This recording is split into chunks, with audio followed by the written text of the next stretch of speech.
విజయశ్రీ గారు నమస్కారం అండి. నమస్కారం శ్రీలక్ష్మి గారు.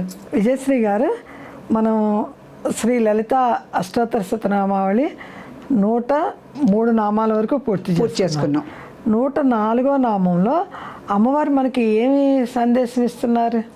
అమ్మవారు చాలా గొప్ప సందేశం ఇస్తుందండి. ఈ నామంలో చాలా గొప్ప సందేశం, సృష్టికి అంతా సంబంధించినటువంటి ఒక గొప్ప సందేశం ఉంది దీంట్లో.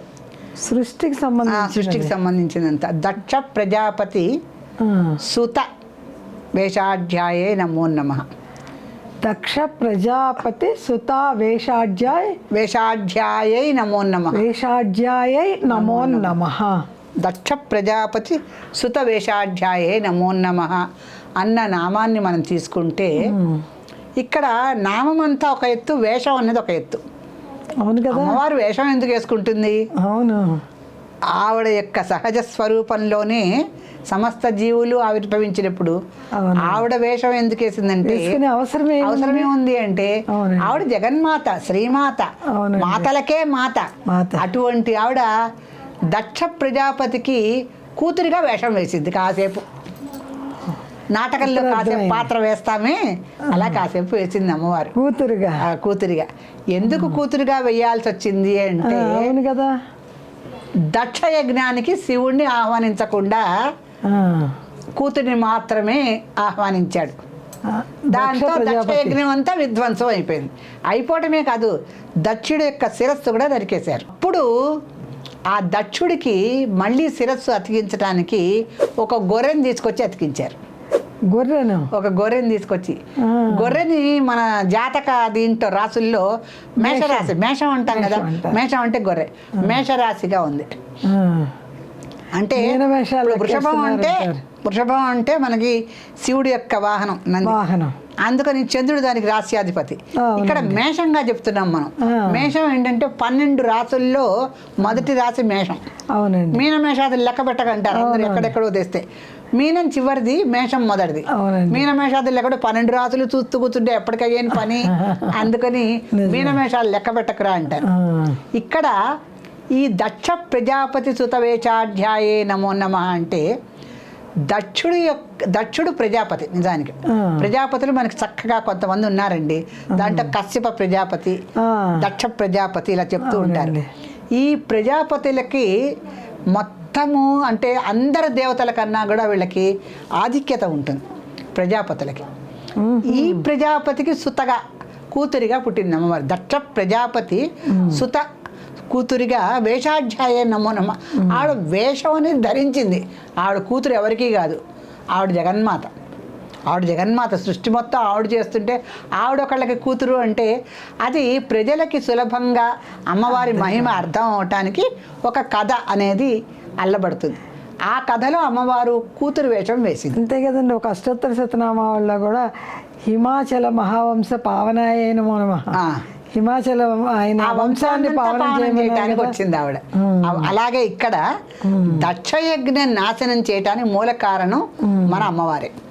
ఎందుకంటే భర్తని పిలవకుండా భార్యని ఒక్కళ్ళనే పిలిస్తే ఆ భార్య ఆగ్రహించి తన భర్త చేత ఆ యజ్ఞం అంతా ధ్వంసం చేయించింది. అప్పుడు ఆ శివుడి యొక్క శిష్యుడు అక్కడ ఉంటాడు, వీరభద్రుడిని. ఆ వీరభద్రుడిని పురికొల్పింది శ్రీమాతేట, నువ్వు ఆ యజ్ఞాన్ని నాశనం చేసే అంటే. స్త్రీలకు ఎంత మంచి సందేశం ఉందంటే శ్రీలక్ష్మి గారు, స్త్రీలు ఎంత గొప్పవారు అవచ్చు, ఎంత ఉన్నతులు అవచ్చు, ఎన్నెన్నో అధికారాలు సంపాదించి సృష్టికి కూడా వాళ్ళు మూలకారకులు అవచ్చు. కానీ భర్త ఆశ్రితులే వాళ్ళు. భర్త ఆశ్రయంలో ఉండేటువంటి స్త్రీకి, ఆశ్రయం అంటే ఆధారపడుతోందనో ఏదో పోషింపబడుతోందనే కాదు. భర్త ఆశ్రయం అంటే అన్యోన్యాశ్రయం. అది అన్యోన్యం. భర్త యొక్క అన్యోన్య ఆశ్రయంలో ఉన్న స్త్రీకి తాను ఎంత అధికురాలైనా తన భర్త తర్వాతే తను అనేది ఒక ఊహ మాత్రం ఆవిడకు ఉంటుంది. భర్తని అవమానించినప్పుడు ఏ స్త్రీ కూడా సహించలేదు అది. అటువంటి పరిస్థితి శ్రీమాతకి ఎప్పుడైతే ఏర్పడిందో ఆ దక్షుడి యొక్క యజ్ఞాన్ని నాశనం చేయమని వీరభద్రుడికి ఆవిడ ఆదేశాలు ఇచ్చింది. వీరభద్రుడు వచ్చి మొత్తం యజ్ఞం అంతా ధ్వంసం చేశాడు. అప్పుడు దక్ష ప్రజాపతి యొక్క శిరస్సు కూడా నరికివేయబడింది. ఇప్పుడు ఒక యజ్ఞం జరుగుతోంది అంటే దానికి శివపార్వతులు వచ్చారంటే సృష్టి మొత్తం అక్కడ ఉన్నట్టండి. శివపార్వతులు సృష్టికి మూలకారకులు. వాళ్ళు అక్కడికి వచ్చారు. వాళ్ళు యజ్ఞానికి ఆహ్వానింపబడలేదు. దాంట్లో శివుడు, ఈవిడ వచ్చింది. ఆ యజ్ఞం అక్కడ భగ్నం అయింది. అయినప్పుడు ఏమైంది, సూర్యుడు, చంద్రుడు, ముక్కోటి దేవతలు, ఇంద్రాది దేవతలు, సప్త ఋషులు, నక్షత్ర మండలం అందరూ అక్కడే ఉన్నారు. ఉండేసరికి ఏమైంది, అయినాంశం మారిపోయింది. అంటే కాలమాన పరిస్థితుల్లో మార్పు వచ్చేసింది.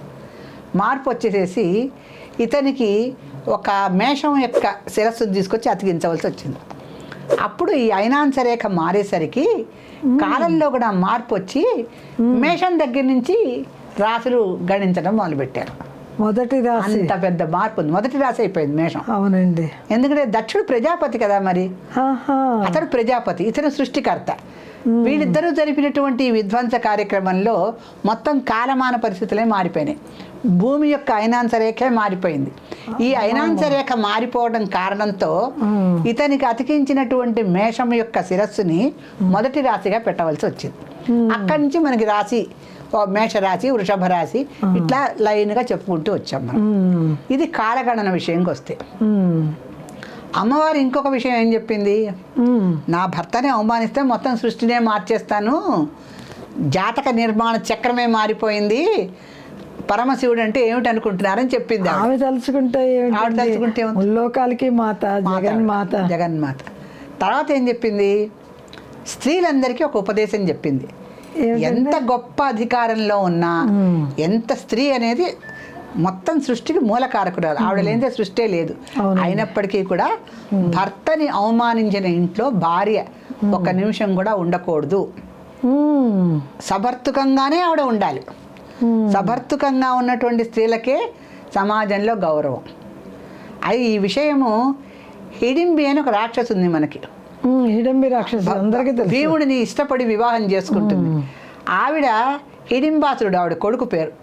ఆ హిడింబాసురుడు వచ్చినప్పుడు, నేను యుద్ధానికి వెళ్తున్నాను, నన్ను ఆశీర్వదించు మాత అని వస్తాడు. ఒక కథ ఉంది మన మహాభారతంలో. అప్పుడు నేను సభర్తుకంగా ఉంటేనే నాకు విలువ, ఒక ఆశీర్వచనం ఇవ్వటానికి కూడా. నేను సభర్తుకంగా ఉండి నీకు ఆశీస్సులు ఇస్తాను అని చెప్పి వాళ్ళు రాక్షస వనితలు కనుక వాళ్ళు కాముకులు, వాళ్ళు తలుచుకుంటే అయిపోతుంది. తన భర్తను ప్రత్యక్ష అవ్వమని కోరుకుంటుంది ఆవిడ. అప్పుడు భీమసేన మహారాజుతో కలిసి ఆవిడ హిడింబాసురుడికి ఆశీర్వచనం ఇచ్చినట్టుగా మనకు కథ ఉంది. సభర్తృకంగా ఉంటేనే చివరికి రాక్షస స్త్రీలలో కూడా ఆ పాతివృత్య లక్షణాలు ఉన్నాయి. అలాంటప్పుడు జగన్మాత, మహామాత, శ్రీమాత, మాతలకు మాతవమ్మ మహామంగళం అని మనం పాడతాం. అటువంటి శ్రీమాతకి మరి భర్త పక్కన ఉండాలి. ఆవిడ చక్కగా సభర్తృకంగా ఏదైనా కూడా ఆహ్వానింపబడాలి. అటువంటిది ఎప్పుడైతే జరగలేదో ఆవిడ స్త్రీలందరికీ ఒక సందేశం ఇచ్చింది. భర్తని అవమానించిన చోట భార్య ఉండకూడదు. ఇంటి ఆడపడుచుని ఎప్పుడూ కూడా పుట్టింటి వారు గౌరవించాలి. ఆ గౌరవం జరగనప్పుడు ఆ స్త్రీ యొక్క కన్నీరు, ఉసురు ఆ ఇంట్లో నాశనానికే కారణం అవుతాయి. అంతేకండి, దక్ష యజ్ఞం అంతా నాశనం గొప్ప యజ్ఞం చేస్తున్నాడు, మొత్తం సమూలంగా నాశనం చేసేస్తుంది. సో 2 రకాలైనటువంటి ఉపదేశాలు ఆ తల్లి స్త్రీలోకానికి ఇచ్చింది, సృష్టికి యొక్క కాలగణనకు కూడా ఇచ్చింది. ఇచ్చి ఆ దక్ష ప్రజాపతి సుత వేషాధ్యాయ నమో నమ అనే నామానికి ఎంత సార్థకత కూరించిందంటే, ఆ కాసేపు ఆవిడ కూతురులాగా నటించింది, మళ్ళీ సృష్టికి పైకి వెళ్ళిపోయింది. ఆ దక్షయజ్ఞ నాశనానికి మూల కారణం అయింది ఆవిడ. ఎందుకంటే ఆ దక్షయజ్ఞం కనుక నాశనం అవ్వకపోతే మనకు మేషరాశి మొదటి రాశి అయ్యేది కాదు. అప్పుడు రాశి ఎలా ఉందో ఏమిటో మరి, అప్పటికి అయినాంశ రేఖల ప్రకారం. అందుకని ఒక కాలంలో, అంటే సృష్టి అంటే కాలమే కదా, ఆ కాల జ్ఞానంలో మార్పు తీసుకురావటానికి అనేక అవతారాలు ఎత్తుతూ దాంట్లో ఈ దక్ష ప్రజాపతి యొక్క కూతురుగా కూడా ఒక వేషాన్ని ధరించి వచ్చింది ఆవిడ. ఆ వేషం పాత్ర అయిపోయింది, మార్పులు జరగవలసినవి వెళ్ళిపోయింది, మళ్ళీ చక్కగా శ్రీమాతగా కైలాసానికి వెళ్ళిపోయింది. చాలా చాలా శ్రీమాత్రే నమః. శ్రీమాత్రే నమః.